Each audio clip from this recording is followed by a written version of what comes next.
आज हम एक बहुत ही इंटरेस्टिंग टॉपिक के ऊपर बात करने वाले हैं। हम बात करने वाले हैं Kylian Mbappe to Real Madrid के ऊपर। नहीं, यहाँ पर एक कैच है। हम प्लेयर के बारे में बात नहीं कर रहे, हम क्लब के बारे में बात नहीं कर रहे, हम ट्रांसफर फीस के बारे में बात नहीं कर रहे, ना ही हम कॉन्ट्रैक्ट के बारे में बात कर रहे हैं। हम बात करने वाले हैं on the implications that this transfer will have on certain players. And यहाँ पर हम प्राइमरीली फोकस कर रहे हैं दो प्लेयर्स पे इन पर्टिकुलर। हम बात करने वाले हैं अबाउट आर्दा गुलर एंड एंड्रिक। ये दो वंडर किड्स बहुत ही टैलेंटेड है, जिनको डीम किया जा रहा है as the next Ozil and as the next Ronaldo Nazario. लेकिन क्या वो उस लेवल पे पहुंच पाएंगे? क्या उनको वो डेवलपमेंट का टाइम मिलेगा? क्या उनको वो गेम टाइम मिलेगा at Real Madrid with such a stacked midfield and a stacked talented attack?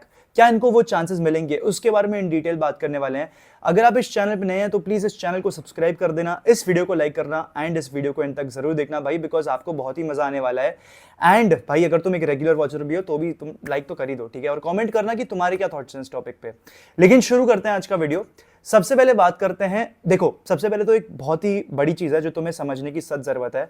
वो ये है कि इस समय एट प्रेजेंट 2024 में रियल मैड्रिड के पास 3 डिफरेंट जनरेशन के प्लेयर्स हैं। अब तुम सोच रहे होगे कि वेदांत भाई ऐसा कैसे हो सकता है?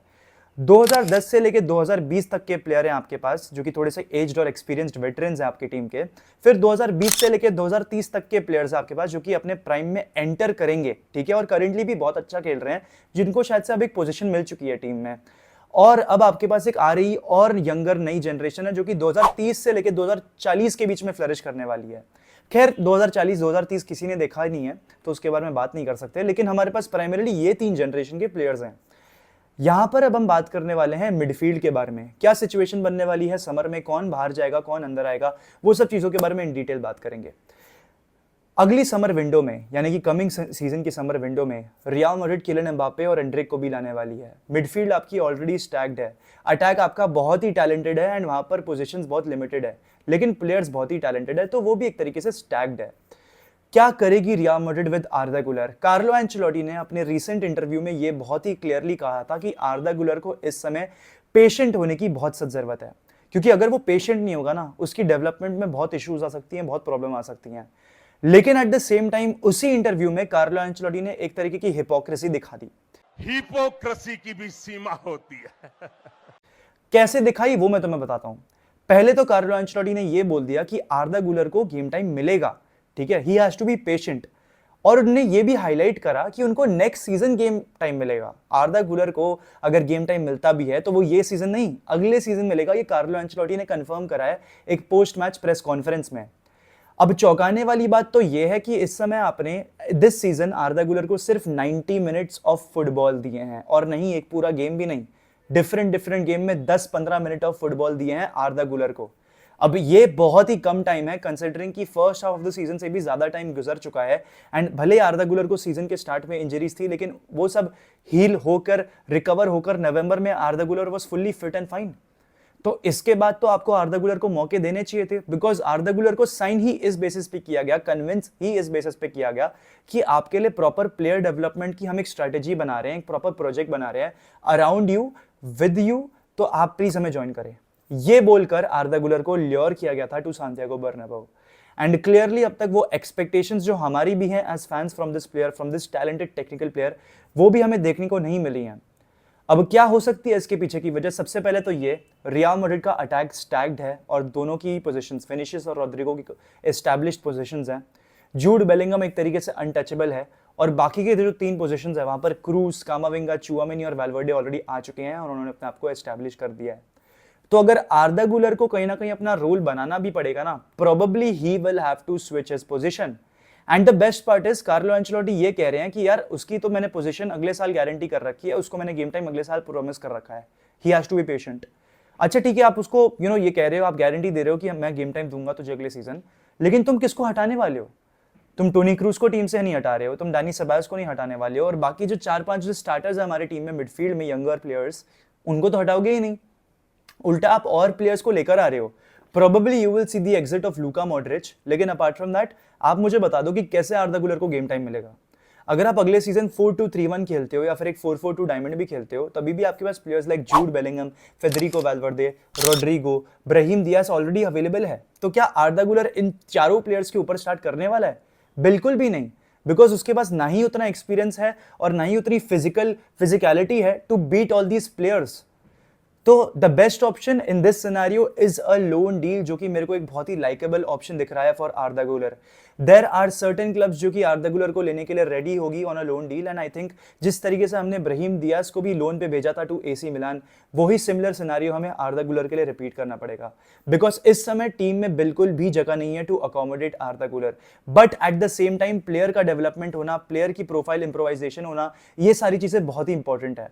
तो मैं ये नहीं कह रहा कि आर्दा गुलर को एसी मिलान ही जाना पड़ेगा, लेकिन मैं ये पॉइंट प्रूव कर रहा हूं कि आर्दा गुलर को इस समय लोन डील एक लेनी पड़ेगी, और या तो ला लीगा में या तो फिर कोई और क्लब में जो उसके लिए एक बेटर प्रोजेक्ट ऑफर कर सकता है, एक बेटर डेवलपमेंट प्रोग्राम रख सकता है, उसे वहां पर जाने की बहुत ज्यादा जरूरत है, जहां पर उसकी पोजीशन पे जो कंपटीशन है वो भी काफी कम हो। लेकिन अगर वो रियल मैड्रिड पे रुकता है, ही will have to adapt to a different role, because भाई जूड बेलिंगम अनटचेबल है, राइट मिडफील्ड की जो एरिया है वहां पर भी फेदे वैल्वर्दे या रोड्रिगो ने अपनी आंखें बना रखी हैं। उसके बाद ब्राहीम डियाज भी आकर he is literally doing everything and anything to be a player भाई। तो आपके पास इस समय अनलिमिटेड कंपटीशन है जिसको आप बीट नहीं कर सकते हो, लेकिन आपके पास सिर्फ एक चीज अपने हाथ में, आपके पास बहुत वक्त है। तो अगर आप अभी लोन पर भी जाओगे, अपने आप को इम्प्रोवाइज भी कर जाओगे, तो उतना कुछ फर्क नहीं पड़ने वाला। अब दूसरे प्लेयर के ऊपर बात करते हैं, एंड्रिक के ऊपर। Endrick is going to be expected to join Real Madrid and he is also expected to wear the number 9। जी हां दोस्तों, एंड्रिक से यह एक्सपेक्ट किया जा रहा है कि उसको नंबर 9 दे दिया जाएगा और किलियन एम्बापे को नंबर 10 दे दिया जाएगा।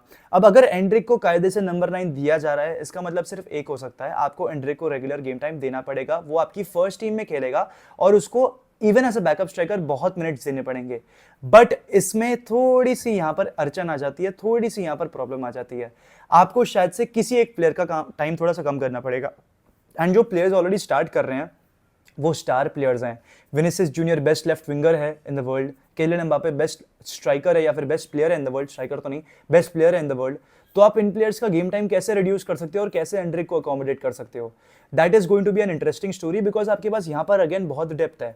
आपके पास ब्राहीम दियाज है, रोड्रिगो गोएस है जो कि मर रहा होगा खेलने के लिए, आपके पास एक एक्सपीरियंस होसेलू है जो कि 34 ईयर्स का ही सही, लेकिन उसने ये सीजन कमाल करके दिखा दिया है विद हिज 8 to 10 गोल्स। तो होसेलू को भी एक स्पॉट गारंटीड होगा अगले साल टीम में।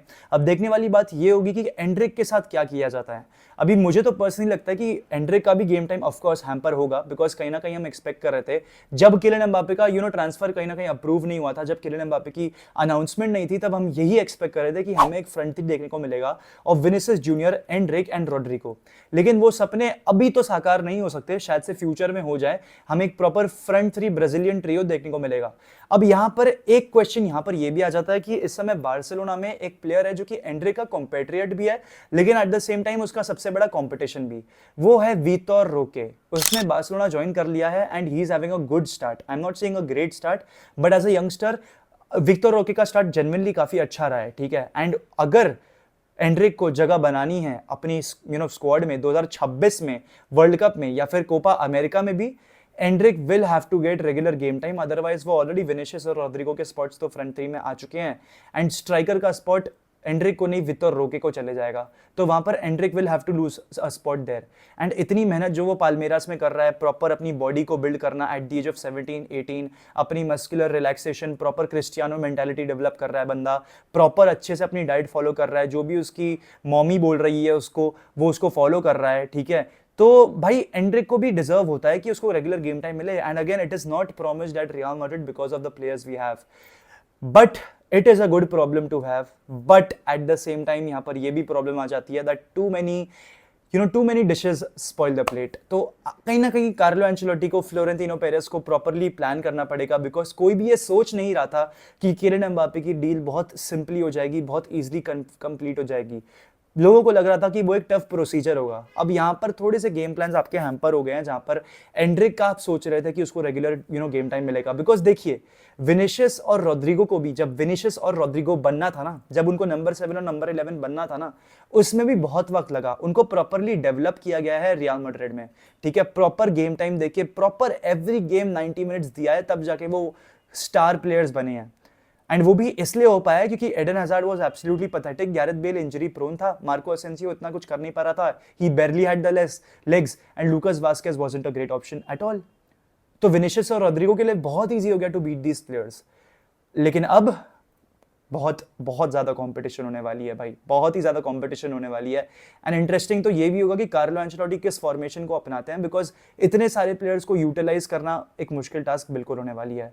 बट दोस्तों, आप अपने बताना कमेंट सेक्शन में थॉट्स कि आपको क्या लगता है क्या होगा एंड्रिक और आर्दा गुलर के साथ।